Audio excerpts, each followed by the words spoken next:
이렇게 나눌 수가 있어요. 이거는 우측이기 때문에 판막에 그 손상이 좀 와도 아주 치명적이진 않습니다. 그렇지만 이것도 이 삼천 판막 같은 거는 가만두면 이 피가 제대로 못 들어오니까 간에 물이 차고 온몸이 붓고 이러기 때문에 이건 아주 때로는 중요할 수가 있어요. 폐동맥 판막 질환도 어떤 그 질환, 선천성 심장병 같은 거, 특히 무슨 팔로시 사증후군 이런 것들의 후유증으로 생길 수가 있습니다. 그렇지만 이건 하여튼간에 그 삼천 판막이나 이런 것들은 대가 2차적인 질환이에요. 근데 이 승모 판막하고 대동맥 판막은 좌심실에서 피를 공급하는 거예요. 좌심실과 우심실 차이는 좌심실은 혈압 120을 130을 짜내는 아주 우리 몸의 고도의 아주 기관이라 이 말이죠. 우심실은 조금 그거보다는 약해요. 압력이 한 30밖에 안 걸리니까 30mm 수은주입니다. 그러니까 이 두 가지 판막이 결국은 그 우리 몸에서 조금의 손상이 가면 치명적인 그런 손상을 갖게 돼요. 그래서 이제 이 승모 판막하고 대동맥 판막이 이제 망가지면 환자들이 어떤 느낌을 갖게 되냐면 심부전증을 갖게 돼요.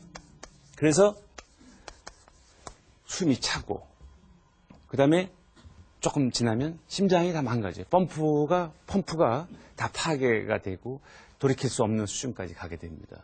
그래서 이런 병이 생기면 이런 승모 판막이나 대동맥 판막에 심부전이 생기기 전에 병이 발생을 하게 되면 이거는 바로 조치를 해야 돼요.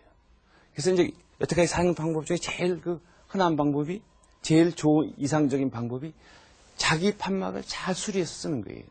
결국 조물주가 만든 판막이 최고지 인간이 만든 판막이 최고가 아니에요. 그래서 성형술 이게 우리가 판막 성형술이 승모 판막에는 이제 거의 보편화가 많이 됐어요. 이 대동맥 판막의 성형술은 전 세계에서 제가 특허권을 가지고 있고 그걸 다 개발했습니다. 그래서 대동맥 판막에도 한 95% 이상 전부 다 성형으로 고쳐내고 있어요. 그 성적이 점점 좋아지고 그래서 이제는 전 세계에 우리의 그 의료 제품을 지금 수출을 하고 있는 그런 단계에 와 있습니다. 그때 이제 갈아 껴야 됐다. 판막 대치술을 한다. 치환술이라고 하죠, 보통.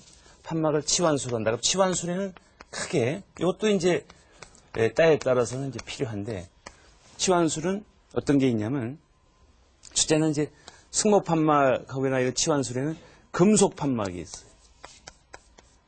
금속. 그다음에 조직. 이거 이제 조직 판막이 있어요. 그게 뭐냐? 금속은 뭐고 조직은 뭐냐? 금속 판막이라고 그러면 그 말 그대로 인위적으로 금속을 이용해서 인위적으로 그 판막을 만든 거예요. 그러니까 이거는 뭐 자연적인 조직이 아니니까 피가 그 속에서 흐르면서 응고가 되잖아요. 그래서 평생 항응고제를 갖다가 복용하셔야 돼요.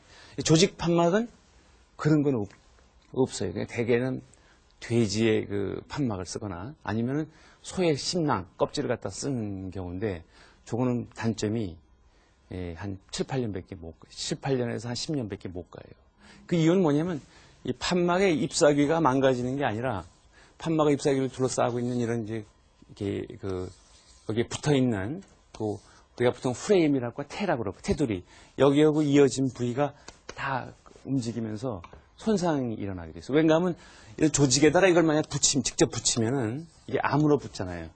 근데 이런 그 천에다가 이걸 붙여 달린 게 있기 때문에 계속 움직이면서 이 천하고는 조직하고는 우리가 보통 말하는 아문다든지 또는 이게 잘 그게 조화가 되지 않고 심는 순간부터 파괴돼 나가는 거예요. 그래서 한 10년을 못 가게 돼 있습니다.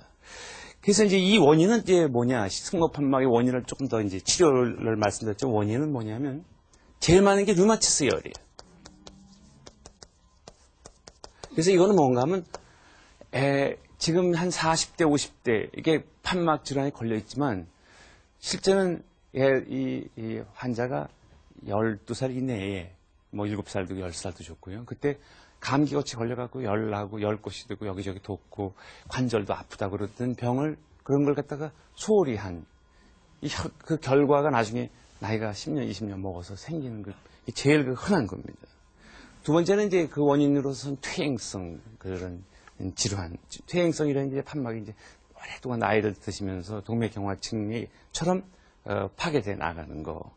근데 요즘에 특히 그 아주 유의하셔야 되는 것 중에서 퇴행성 말씀드렸지만 퇴행성이에요. 이건 연세가 드셔서 그런데 요즘에 부쩍 늘어나는 게 뭐냐면 세균성 그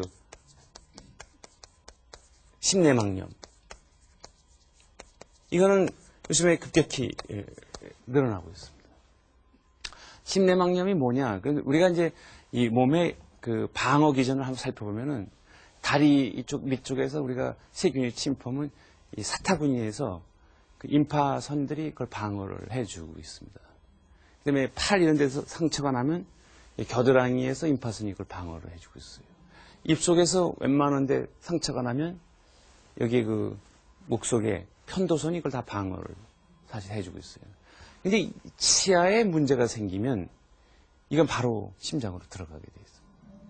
그래서 치료를 꼭 치과 선생님한테 자주 가서 그것도 아주 정상적인 면허를 가진 치과 선생님한테 가셔야 돼요. 그러니까 정상적인 치과 치료를 안 받고 자기 치료를 한다든지 또는 치료를 하고 나서 약을 주셨는데도 안 드신다든지 이런 게 바로 굉장한 중요한 원인이 돼요. 또 요새도 그러신 분이 별로 없겠지만 이 같은 거는 그냥 집에서 문에다가 실 매달고 뽑는 분 이런 분들이 가끔 있기 때문에 심내막염이 아주 우습지 않게 일어나고 있습니다.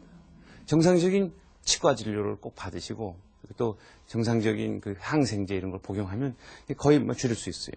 네 번째는 이제 유전적인 병들이 있어요. 심장 그 판막 중에서도 판막 잎사귀가 3개가 정상인데 대동맥 판막이 2개밖에 안 생겼다든지 또는 판막이 갈라졌다든지 이런 유전적인 그런 특징을 가진 병도 있고요. 선천성 또 심장병도 이 판막 질환에 일을 하고 있습니다. 그래서 이런 그 판막 질환이 굉장히 여러분들이 이제 아셔야 되는 거예요. 근데 요거는 급사를 한다는 점에서 이제 하나 외워 놓으시고요. 그래서 항상 염두에 두시고 이거는 항상 환자가 벌써 걸으면 숨이 차는다든지 이유가 없이 뭐 붓는다든지 하실 때 꼭 찾아가셔야 되고 판막을 갖다가 쉽게 막 갈아 끼거나 그런 일은 이제 안 하셔야 됩니다.